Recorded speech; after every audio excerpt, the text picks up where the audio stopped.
Hello, everybody. Welcome to the Rocker Mike and Rob Presents show. I am Rocker Mike. We got Rob Rossi, the legendary Rob Rossi, top right.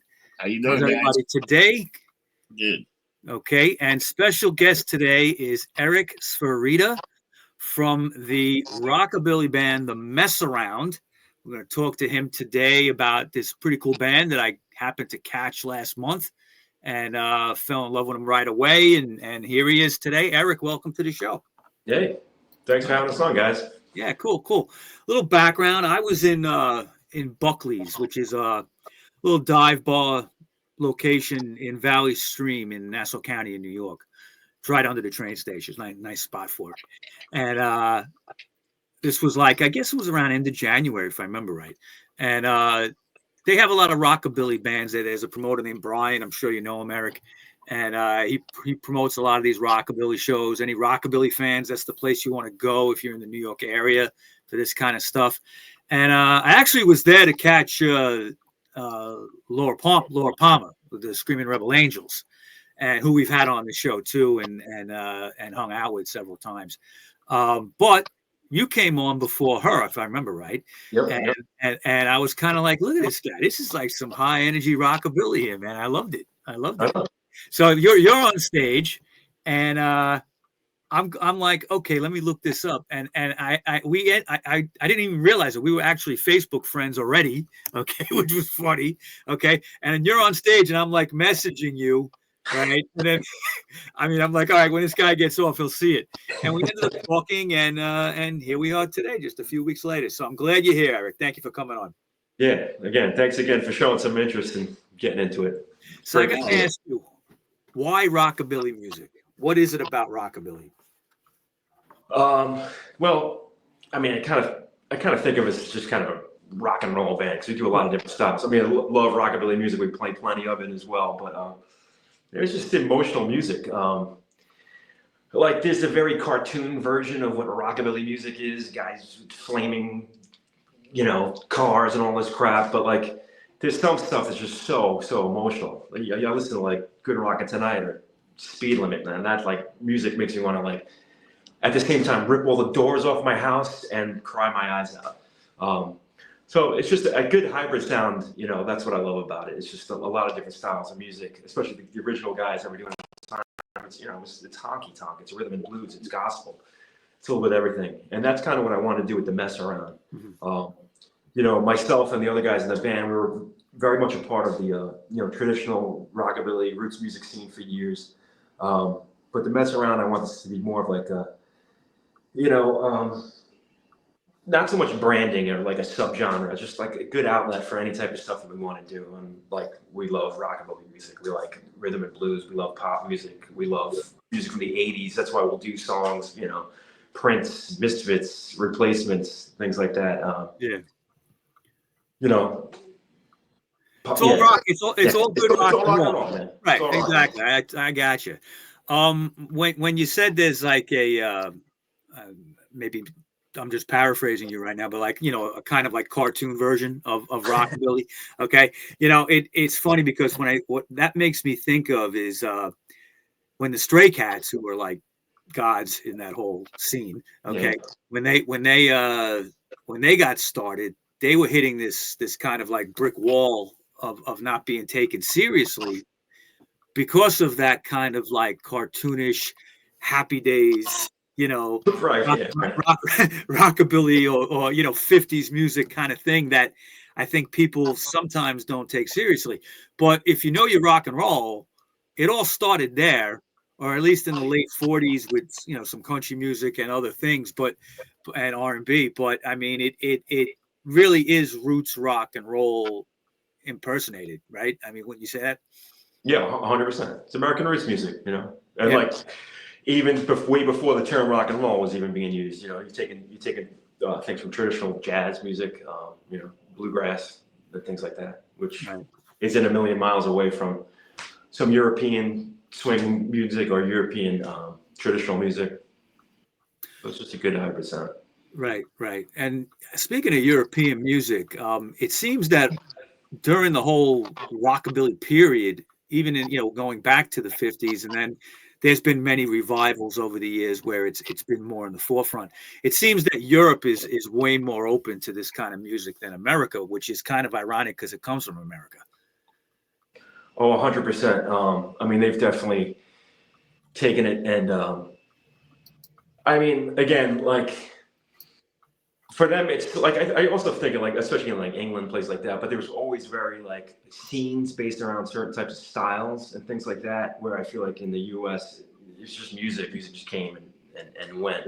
And so there was always that type of scene. Do you find like, and I was very much part of that. Like I was talking about the super uber traditionalists, like some of the bands that we did in the '90s. Like we were just like, it has to sound like 1956. You know, everything was done on, you know, tube machine, tape machines from 1958. Yeah, 58 Neumanns, things like that. And I still love that stuff as well. But I just don't like right now. I don't feel like you need to be shackled to it because, you know, like we're older generation guys. We came from scenes, like, you know, the music that you listen to or the scene that you're a part of very much defined you and who you were. It's not like, you know, the West Coast or Europe anymore. So like it's, you know, being on Long Island of all places too. So it's just kind of fun music, like, and that's all I'm looking to do. It's just play different types of places and in front of different types of people. Yeah, I can see that. And you do have a lot of fun on stage, I could tell. We tried, man. I know those guys a long time, man. Yeah, it's what it's all about, you know. Good players. Right. All right, let me ask you, what is your musical background, your history, and were you always a front man? Did you just play guitar at times? What's your history? I'm a guitar player. I mean, you know, I started first band New York hardcore, late '80s. You know, picked up guitar, just listened to Breakdown, and you know, after that, got into like, you know, more indie rock type of stuff. I mean, grew up on music, so like there's always music everywhere from, you know, whatever, the Earth, Wind, and Fire to like, it didn't matter. I loved New Edition as much as I loved Iron Maiden and stuff like that. So, you know, grew up on Kiss and all that stuff. But so yeah, it was very much involved in the punk scene. About mid '90s, this is kind of like, when I think about it, sometimes it's kind of like the Universal stars were in alignment. I was working at Tower Records. I don't remember exactly why. I always like enjoyed, you know, the music of the '50s and doo-wop and stuff like that. But I started getting into like the base level of like rockabilly music, the Gene Vincents and things like that. Right. Just started getting into that. Carl Perkins' autobiography came out. Didn't know much about him. I knew a little bit about him. Read that, was like, this is amazing. Started really trying to learn how to play a bunch. And then I was working for a marketing company for Philip Morris Cigarettes at the time. They offered me a position in Seattle, Washington.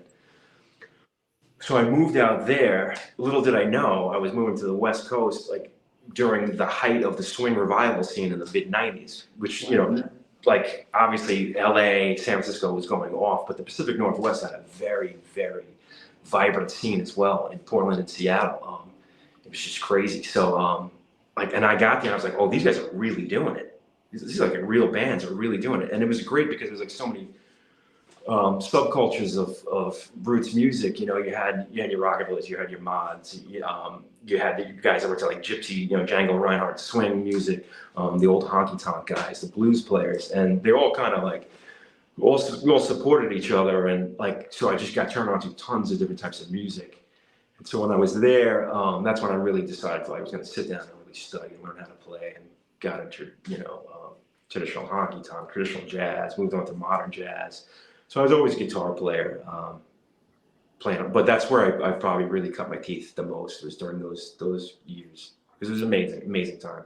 Yeah, well, Seattle at that time, like you say, it was a melting pot of different styles. You had grunge in there too. That was kind of by the mid '90s was dying out, but yeah, but still very much there. And after moving there, I was like, oh, now I get it. I totally get this sound and where we're coming from. But I think you have to have a lot of. I think you have to have a lot of rainy days to get that sound right. You know, like Seattle. I'll tell you, man, it's gray, probably. It's about 10 months of gray. But when it's beautiful, it is a beautiful, beautiful place. Right. So, how did you get this band together? How long have you been playing? So this lineup's been around just the past 3, maybe 4 years. But like that's not with a lot of playing, a lot of rehearsing or anything like that. the first like iteration of this band, when I moved back to New York in 2010, two guys that I played, Western swing, rockabilly music with on the West Coast were living in New York, so we were all here. Corey Kaiser, the bass player of the Mess Around, and our other friend Brian. And so it had been a while since we played together. We all landed here at different points, and I was like, let's do a band. So we did it. We practiced. We wrote some music, arranged some tunes, played one show, the rodeo bar, and then finito. That was it. Life just gets in the way, and some guys had younger kids and others and things like that. And I was doing my post-punk band that I'm still doing now called Too Many Voices. But I always was writing. My main love is American roots music and all things influenced by it. And so, like I said, about 4 years ago, it was like right after the height of the pandemic. I was like, I just booked some studio time and then recruited these guys. I'm like, let's record some stuff. I got some tunes I wrote, some stuff I arranged. We went in there and it was great. Felt good. It was great playing with these guys, and that's kind of how it started. And started playing some shows, writing more material, and hopefully this year we'll record a bunch more and finally get a bunch more stuff out. Are you going to be recording an album or something? It's singles. It's like in this day and age, I don't know. I might try to just do a few singles. I want to record enough for like a full length or something like that. But I might just release some singles, maybe in some 45s. But definitely just at least start getting digital albums out and stuff like that. Yeah, you're going to have to capture that great live sound you have. That's going to be a little tough.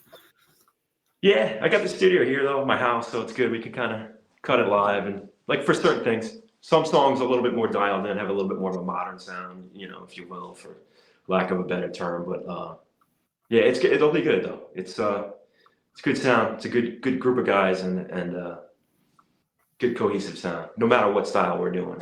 Now, if I remember right, Eric, watching you guys that day, you did play a lot of covers, but you played some unique stuff, and you did some different versions of things, like you say, the Misfits. I know you did London Dungeon. That was great. Skulls. Oh, Skulls. I'm sorry, Skulls, not London Dungeon, right? Skulls, and great track. And but you had a couple of originals in there too, if I remember right? Right? Yeah, quite a few, but probably half the set's original. Half the set. Okay. So what's your process? Are you the main songwriter, or do you work together with each other, or is it just maybe two of you? What's the process? Well, for songwriting, I'm the main songwriter, but you bring in different feels, and then everybody kind of just contributes and does their thing. The process could be just about anything. It could be one lyric. It's like I want to build a song around something like that, or just a sound. Like I hear this Bo Diddley beat on this kind of chord change, and let's just roll with that, and then write some lyrics about that. I mean, as far as songwriting goes, I'm very much into like the songcraft of it. Like that's kind of the thing that I think gives it a little bit more modern flair. But that's what I'm looking for. I'm looking for good chord changes, melody, emotion, well-written lyrics, and then different sounds. Not ever trying to be like, oh, let's go for a Motown thing. Let's maybe just like an influence of that, and then it just becomes that. But I'll bring it in, and we'll roll through different rhythms and things like that. I mean, that rhythm section, those guys are amazing. So they'll be like, tell you what, let's do this on this, and that's kind of how that works out. It all just comes together at that point. Yeah. Okay. Now you just mentioned different influences. What are like, if you can name maybe three of your top influences, bands or artists? Like all time, or just like that influence this? Off the top of your head, doesn't have to be in any order or anything. But I'm thinking like, you draw like you say, you draw a little bit from I guess you could say country, R&B, rockabilly, a little bit of even like you say Motown. Maybe you might be influenced by what's some of your favorite artists, your top three, maybe you could think of it. I'm just gonna throw a few out there, not top three. First things that come to the top of my head, Chris Isaac. Love the dude. Love very much influenced by him. You got a little Chris Isaac hair going right there, a little bit, I think. I try, and we use the same motor oil, same grade. I don't know. Big Country is one of my favorite bands of all time. Really? Oh, Big Country. You Country. know what? That song that I remember. That came out of left field. I wasn't expecting to hear that. 100%. Like that guy's songwriting, like that influences me. His songwriting influences me no matter what style I'm playing. Yeah. You remember the video? And then they used to play Big Country. It was one of the first videos they would play Big Country every like hour. Love that band. Love that guy's songwriting. He was amazing. Yeah. I think he passed away, right? He did. Yeah. It's about 25 years ago now. Yeah, it's been a long time. Miss him. Who else? I love Nat Cole Trio. The Nat Cole Trio. Okay. 100%. Good stuff. It's it's interesting. The more we do interviews with musicians and songwriters and stuff, it's like they all kind of you think they're gonna be drawing from one thing, but they're really drawing from so many things. Yeah. And that's just what it all comes together to make a good song. It's not just like, okay, I'm a rockabilly band. I only listen to rockabilly, and that's all I get my influence from. That's 100%. Good songwriting. A good song can be played in any style, and that's kind of the way I look at things. And if I'm doing some covers, that's the way I'm arranging them. Right. But Mike, if you ever look at the Rolling Stone or the Beatles, who were the influence? It's like they were like Presley and all these other guys that they were like listening to before they were even big, and that's pretty amazing, Or they were listening to a lot of these old black musicians and they took some of the song and they just changed it to like a rock and roll or faster way or whatever. Think about that. Yeah. I mean, that's how you do it. That's the genesis of this music. Yeah, 100%. Right. So, have you got any more shows lined up? We're playing March 8th for those on Long Island. We're playing March 18th, which is a Tuesday for the Long Island Swing Society at the Moose Lodge in Greenlawn. So they do, I don't know if it's third Tuesday of every month, but a great scene, 7:30. I got a swing dance lesson. Band plays 8 to 10. So we'll be playing some good dance numbers, but mixing it up quite a bit. That's about it right now, and then we'll start booking for the summer. But nothing's set in stone yet. But I'm sure Brian will put something together to give you a call. He's always doing that kind of thing. Yeah, for sure. Brian's good. I was listening to the song "Vibrate," which was pretty damn good. Like that whole drums with the start. That's fantastic, man. Yeah.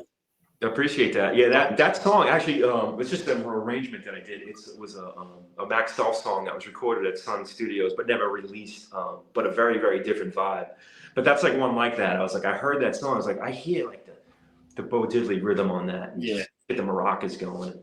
It's great. The toms and stuff. Cool, man. I appreciate that. Yeah, it's unfortunate. It's the only thing we have out right now. Yeah. But there'll be plenty more to come. We started recording some stuff, but the more you play, the better you arrange the song. So, and again, like I said, everyone's in a different place in their life right now. So you know how it is with older guys. It just it goes slower than you'd like. But now my time's ticking away, man. I gotta get some stuff done. Yeah, I hear you. Are you doing any city dates? You ever do the city? Come to the city? Trying to set something up at Otto's right now. Good club. Yeah, Otto's. Great spot. Yeah, great vibe. Parkside got that back room also where they do some shows. Yeah. And maybe Long Island City Bar this summer. We were trying to do stuff there last year. None of the dates worked out for us, which is a great spot too, especially out in the back patio there. That's a great spot. And yeah, we'll get something going at Buckley's. Buckley's is not. I grew up in Valley Stream. Oh, okay.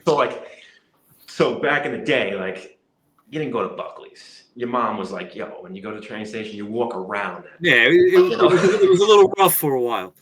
And so our bass player Corey Kaiser, he was playing with this guy Eddie Clendenning, and they were both in the original Broadway cast of $1 Million Quartet about Sam Phillips and Sun Studios. Right. Oh, that was amazing show. So I moved back to Long Island, and I know these guys from the traditional rockabilly scene in all these places. He's like, "I'm playing Long Island." He texts me, "I'm playing Long Island tonight." I'm like, "Oh, cool. Where?" He's like, "Valley Stream." I'm like, "Where?" He goes, "Buckley's." I'm like, "What is going on right now? What planet am I living on? Buckley's? You're playing under the train station?" And then Brian just turned that into a really cool spot, man. A great little honky-tonk place. Great bands come through. It was kind of amazing, but it blew my mind. I was like, "What is going on?" But fun place. And Brian's a solid guy. Oh yeah, absolutely. He actually knows a good friend of mine, Carl Denaro, who is at the Knights of Columbus in Floral Park, and I'm a member of that chapter as well. So we might even be able to get you to play there. We book bands all the time. I was just thinking that. Anytime, man. Yeah, I had two summers ago. I was like putting together a show that did, for fundraising that went very well. Laura played it, and oh, cool, man. Other bands. Yeah, she's great. And yeah, we'll talk about that. I'll keep you in mind. Paul Rock, you got it, man. I got some Italian numbers I'll bust out. There you go. There you go. Do a rockabilly version of Volare. No problem. I'll dig a little deeper, but we're good. We'll figure something out. Dig a little deeper. All right. The rockabilly version of Dominique the Donkey. Now we're talking. All right. Yeah, that's all I need for an idea. Let's do it. Getting back to what you said though about taking influence from different things. I mean, I came out of the punk scene too. I think we're close to the same age, and I was in the hardcore scene in the '80s, and the sense back then was it was like you wouldn't even like rockabilly music at that time if you were into that scene. You kind of everybody was kind of pigeonholed into one thing. It wasn't until I got into like my late 20s maybe that I really started to get more eclectic. Now I'm like off the charts eclectic, but it's funny how it was back then. You had not everybody was like that, but a lot were. It's like, oh, how can you like big country if you're into this? You obviously were different. Yeah, I wasn't always flexing everything I liked to everybody. You didn't always sing. Like I was talking about, like I said earlier, for a reason. Like I remember one Christmas, they were like, my folks were like, "Oh, what do you want for Christmas?" Like, I was like, "Oh, well, I want the new Iron Maiden record and the new edition record." And I'd go to school and they'd be like, "Yo, what'd you get for Christmas?" New Maiden record. Didn't say a word about the new edition record. That one you kept it on download, yeah. But I always liked everything. Even the guys in my band when we were doing the hardcore band, like we had the Bee Gees on, we had everything on. We were just like music. Oh yeah. Just like one music. of my favorite band is Men at Work. Colin James, hey man, another great songwriter, great guitar player. Yeah. And then another one is Duran Duran. I see them like twice this year. Awesome. Side 2 of Rio, one of the best record sides. Yeah. I could talk about that all day. I saw Duran Duran at a free show at Central Park opening for Blondie in like '83. Oh, wow. I think it was early '83 or late '82, I forget. But this was a show that my mother said you can't go to. And I went anyway. I took a beating for it, but it was still worth it to see. That's funny, man. Different times back then, But all right, Eric, thanks for coming on. Appreciate you taking the time to do that, to talk about your band, The Mess Around. What we'll do is, you can send me stuff or, keep in touch. Let me know when you're playing. We'll promote it on my Rock Show podcast group page on Facebook. We got a few thousand people on there. You're welcome to come back anytime if you got some updates or things you want to talk about. We're very easy here. We have a good community in this whole scene here. It's very yeah. You know what's another thing? They got the website, so I will put the link to the website. So if they want to book him or call him up or whatever, I put the website out there. Yeah, appreciate that. Yeah, it's the Mess Around NY as in New York .com. And that's all our info, links to our music, and things like that. So, do you want to give a social media handle in case anybody wants to contact you direct? Yeah, if you just type in any of them, the Mess Around NY, you should find us. Okay. Yeah, that's kind of the way I've been doing it. But yeah, I'd like to thank you guys again, man. Thanks for the interest. Let me share a little bit about our music, and appreciate it, guys. Yeah, we wish you all the best. Okay. So, Rob, what do we say at the end of every show? We don't get drunk. We get lumped up. We'll see you next time. Hope my days of getting lumped up are over, brother. I hope.